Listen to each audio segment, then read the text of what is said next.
Welcome to the Feeling Loudly podcast, a show about human emotion and the way we navigate this life of trials and triggers and treasures with the help of astrology and tarot. I'm your host, Jana. I'm an astrologer, a tarot reader, and an Akashic Records reader, and I'm here to help you do this messy life with as much grace, ease, and pleasure as possible.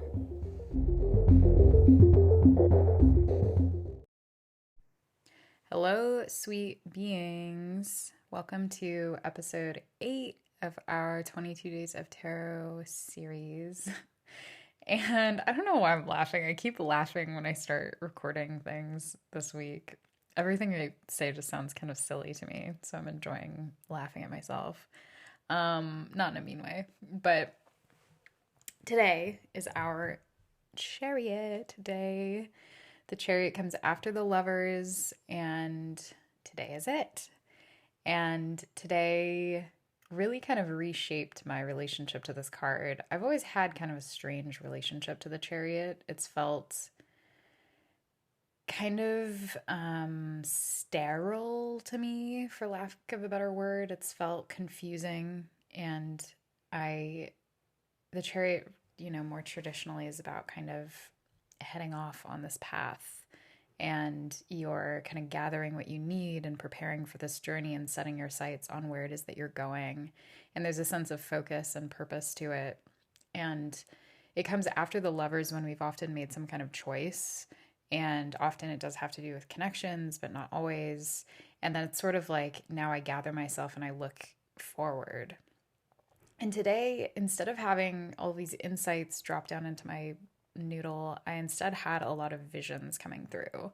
And before I even tuned into the card, I started seeing myself throwing a boomerang, and it was understood that this was going to come back around, but I was throwing this boomerang out and just trusting that.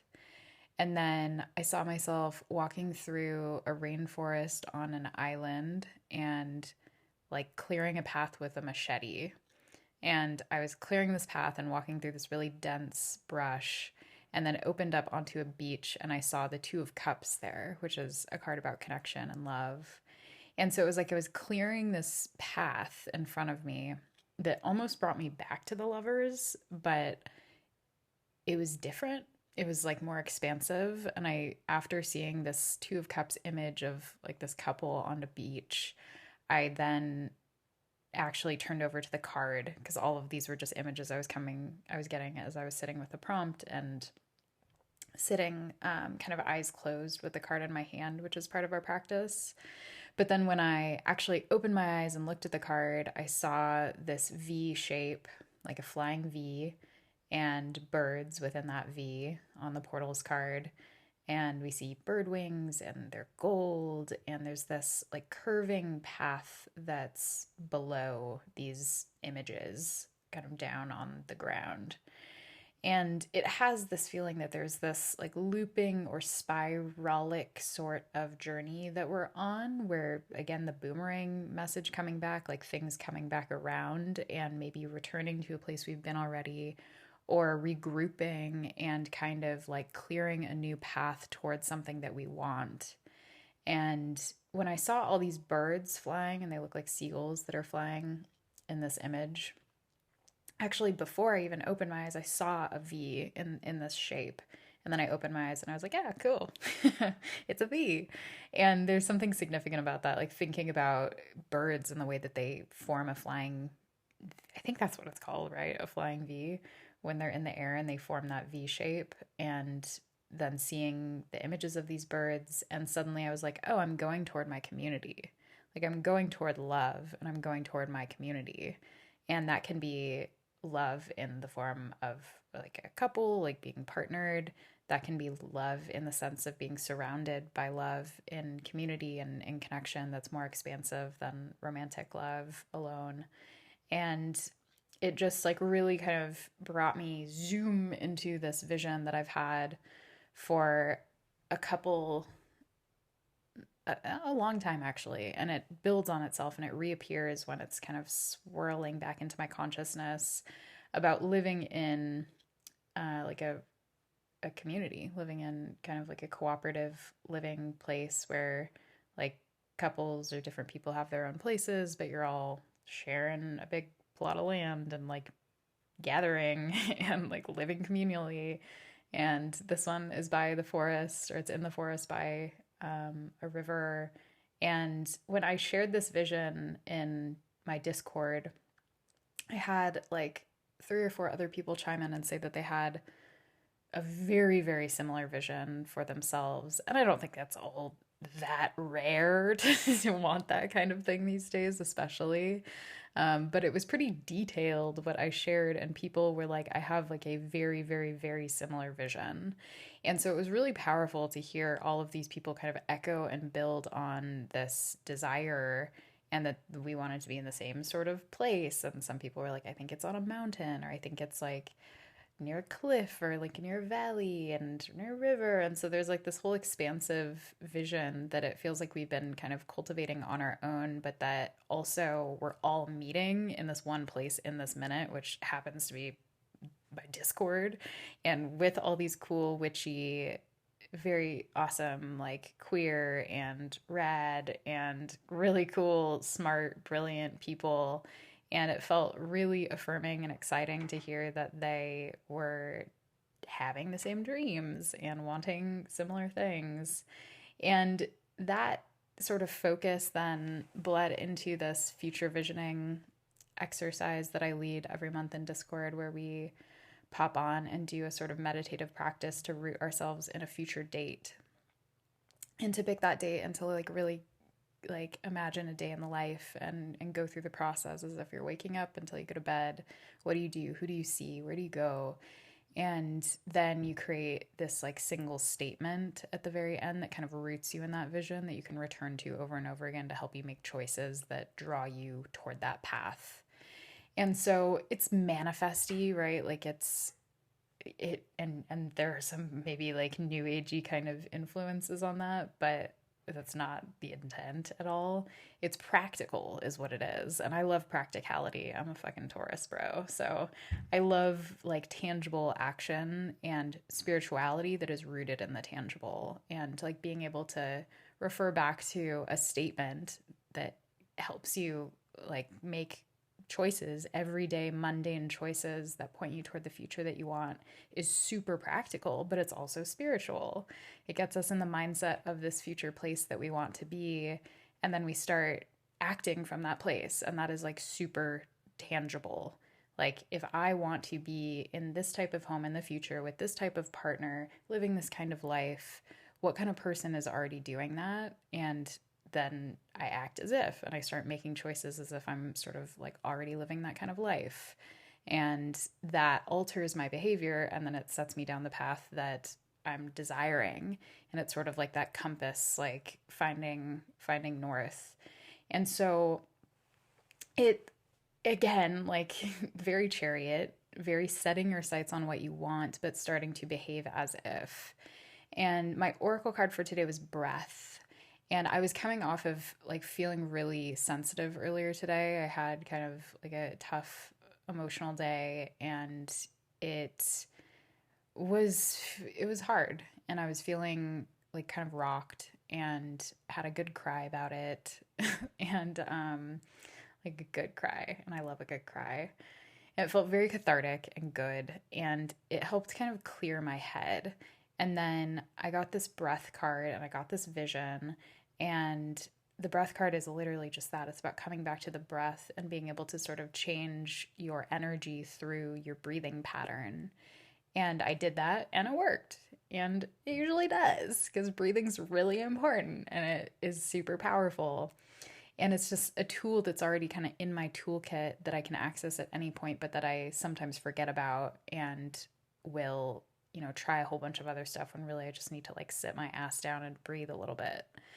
And so doing that felt really cool and good. And I was like really, yeah, I felt a lot better. And then I was able to like record my week ahead tarot scope, and now I'm doing this. And it just felt like I kind of got my momentum again. Like I had this kind of rocked feeling, and then I just gathered myself and I like felt my feelings and then I proceeded with my day. And that's not always been easy for me because I'm someone who has very big feelings. My fucking podcast is called Feeling Loudly for a reason.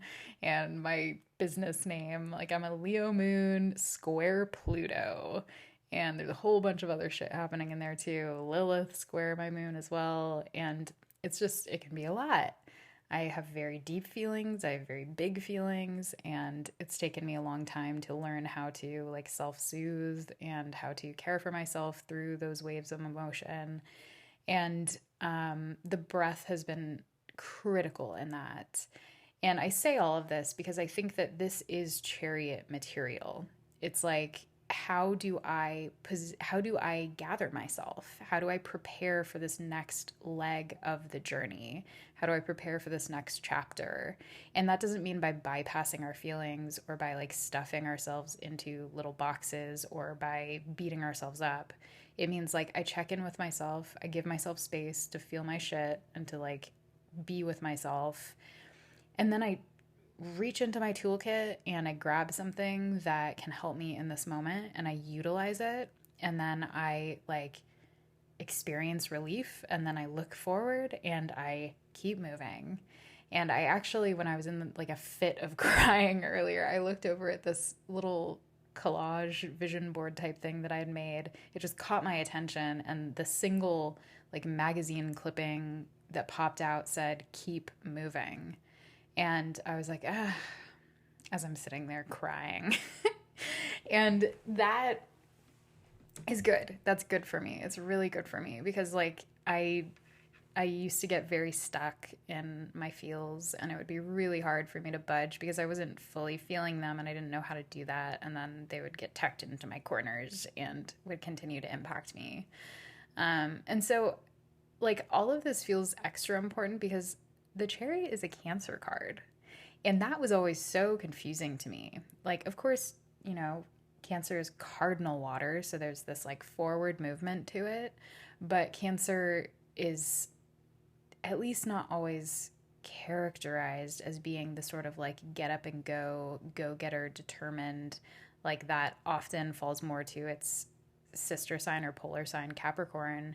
But Cancer does very much possess that. But it's just that Cancer has to make space for feelings before it can proceed. And that I think is the beauty and connection for me so far today with the Chariot card, is that like I had to tend to myself, and the Chariot doesn't happen without tending, right? Like if you're an actual charioteer, you have to prepare your chariot and you have to like tend to the creatures that are driving that chariot. And that involves care and it involves tending. And so I think like this card can feel really kind of like masculine almost, for lack of a better term. It can feel very like forward, like woo, but like there's so much tending that goes into the process before we lurch forward onto any path. And you think about like when you go on a long road trip and you have to prepare, you have to like gather your supplies, you have to prep the car, put gas in the car, like get yourself ready, pack. And that is Chariot stuff. It's like how we prepare for the journey ahead. And so I started again. It felt sterile. And then I felt like I'm here. I'm here. And I love that this card is moving me toward love. And that feels so sweet today and so needed. And in many forms, right? Like, again, this is a card for me that feels very much like moving toward community. And my final thing is that we did a little like flame gazing and fire scrying for our intuitive exercise. And I saw ballet slippers. My grandmère, was a ballerina and very special human to me, fellow Leo moon, and a baddie, a Cap Sun Leo moon, and she's very French, and she came over to the States as a very young person and ended up like marrying my grandfather, who was in the Air Force, and she like danced on the bases and performed for the troops and sang and did all this shit. And she was maybe like 19 years old, escaped France during World War II, and a lot of her family was killed, and she like never saw them again. And so she had a tough life, and went through a lot of shit with my grandfather. And it's interesting that she came up for the Chariot. And again, she's a Capricorn, but her coming up, and I heard like, she's been through this before you. And so I needed to really think about that. Like, what does that mean? Well, she went on a hell of a journey, and she ended up like living in the forest in Arizona on her own, in her own home, after years after she divorced my grandfather. And she found herself in the forest in a garden and cultivated a beautiful garden, and was very incredible with plants and herbs, and had a real gift, and was definitely a witch in so many senses of the term, although I don't think she ever would have said that. But she feels very present with me today and always. She's my closest and most beloved ancestor, and someone who I communicate with every day. And she's very special to me. And I feel her as I'm sitting with this, and I feel her as I kind of look ahead. And I don't know, just felt like worth mentioning, I guess. So those are my shares about the Chariot today. I'm going to wrap up and get this shit published and go to bed so I can start my Chariot week and get back into my ritual, because I got off of it this weekend for good reason. But it was, I need to get back on it. So we do that. We ride at dawn. All right. Love you guys. Bye. Talk to you tomorrow.